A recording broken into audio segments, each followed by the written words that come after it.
వచ్చినా గానీ ఎక్కడికి వెళ్ళి చెప్పుకోవాలన్న సందిగ్ధం లేకుండా ఇక్కడ వెళ్తే మా సమస్య వినడానికి ఉన్నారు, ప్రజాప్రతినిధులు ఉన్నారు, ఇంకా మన వాళ్ళు ఉన్నారు అన్న భరోసా కల్పిస్తున్నాం కాంగ్రెస్ ప్రభుత్వంలో.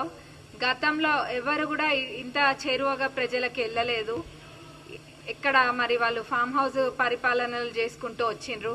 కానీ కాంగ్రెస్ ప్రభుత్వంలో మీరు చూసినట్టయితే మా గౌరవ ముఖ్యమంత్రి గారైన మంత్రులు, ఎమ్మెల్యేలము ప్రతి ఒక్కరు ఎవరం కూడా విశ్రాంతి అనేది లేకుండా ఎల్లప్పుడూ ప్రజలకు అందుబాటులో ఉంటున్నాము. అందులో ఎటువంటి సందిగ్ధం లేదు.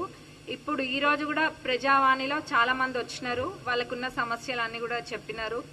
ఎస్పెషల్లీ రేషన్ కార్డ్స్ ఇళ్ల గురించి ఎక్కువ మంది వస్తున్నారు. రేషన్ కార్డ్స్ ఎందుకంటే లాస్ట్ 10 years కూడా ఎవరికి కూడా రేషన్ కార్డ్స్ అనేది ఇయ్యలేదు.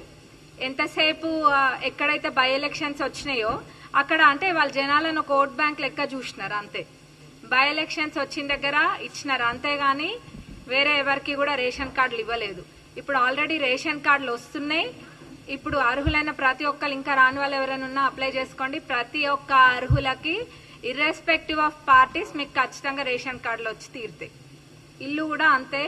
ఇల్లు 2-3 విడతలుగా వస్తున్నాయి. ఆల్రెడీ మా నియోజకవర్గం అంటే మా నియోజకవర్గం అనే కాదు ప్రతి నియోజకవర్గానికి కూడా ఇందిరమ్మ రాజ్యంలో ఇందిరమ్మ ఇల్లు ప్రతి పేదవాళ్ళకి రావాలన్న సంకల్పంతో మేము ముందుకెళ్తున్నాము. మా నియోజకవర్గానికి కూడా వచ్చినాయి. అందులో భాగంగా 3500 ఇల్లు, ప్రతి ఇల్లు కూడా అర్హులైన పేదవాళ్ళకి పెట్టియడం జరిగింది. అంతేగాని గతంలో వాళ్ళ లెక్క కండువా వేసుకున్న వాళ్ళకి కాదు. మీరు పార్టీ మారాలి అని వాళ్ళు ఇబ్బందులు పెట్టినట్టు కాదు. ఇది ఒక ప్రజా ప్రభుత్వం, ప్రజలకి ఎల్లప్పుడూ అందుబాటులో ఉండే ప్రభుత్వం, ప్రజలకి అనుకూలంగా ఉండే ప్రభుత్వం, ప్రజల సమస్యలు తెలుసుకోవడానికి ప్రజలలో ఒక్కలుగా ఉండే ప్రభుత్వం.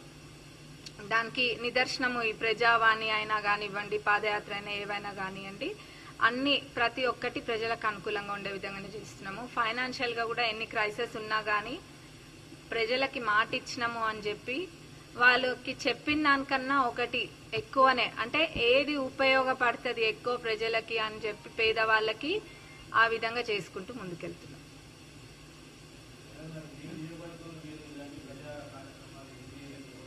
మా నియోజకవర్గంలో నేను ఎమ్మెల్యే యశస్వినిరెడ్డి పల్లబాట అని చెప్పి ప్రతి ఊరికి అధికారులందరినీ తీసుకొని గల్లీ గల్లీ వాడా వాడా ప్రతి మురికి కాల్వ కుంట అన్ని కూడా తిరుగుతా. నేను అక్కడ ఇక్కడ అని కాదు, ఎవరో చూడాలనో షోప్ టప్కో తిరిగేదాన్ని కాదు. నేను ప్రజల సమస్య తీరే విధంగా నేను తిరుగుతా. నేను ఆల్రెడీ ఆ కార్యక్రమం మా నియోజకవర్గంలో మొదలు పెట్టినా.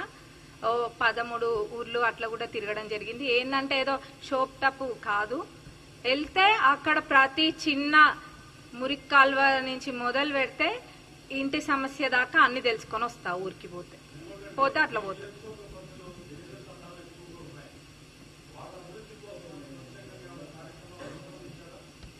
గిరిజనులకి ఎక్కువ ప్రాధాన్యత తప్పకుండా మా కాన్స్టిట్యున్సీలో ఇస్తాము.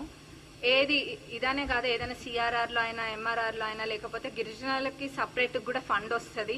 కానీ వేరేవి వచ్చినా గానీ ఇల్లు అయినా గానీ తండలైన ఇట్లాంటివి ఉన్న దగ్గర ఎక్కువ వాళ్ళకే పెట్టడానికి నేను మా నియోజకవర్గంలో 100% చేస్తాం. ఎందుకంటే వాళ్ళ దగ్గర అభివృద్ధి తక్కువ ఉంటది కాబట్టి వాళ్ళకే ఫస్ట్ ప్రియారిటీ మా దగ్గర నేను ఇస్తాను.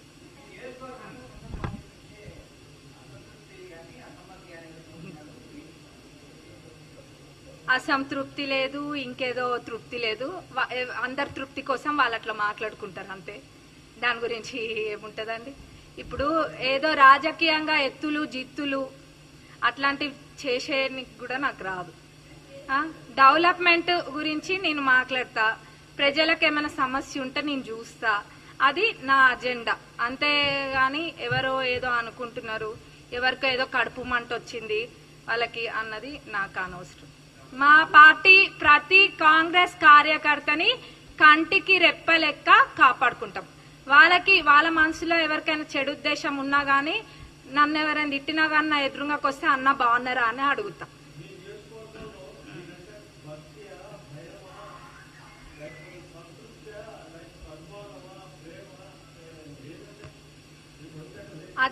అది నేను చెప్పద్దు. ప్రత్యర్థులు ఎప్పుడైనా గానీ వ్యతిరేకంగానే చెప్తారు.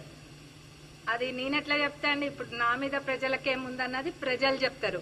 నాకు వాళ్ళ మీద ఏం ఆలోచన ఉందన్నది అడిగితే నేను చెప్పగలుగుతా. నాకు వాళ్ళు నేనెవరన్నది అంత తెలియనప్పుడు కూడా మా అత్తామామలు చేసిన సేవా కార్యక్రమాలే కానివ్వండి, వాళ్ళ సొంత డబ్బులతోటి వాళ్ళు చేసిన అభివృద్ధి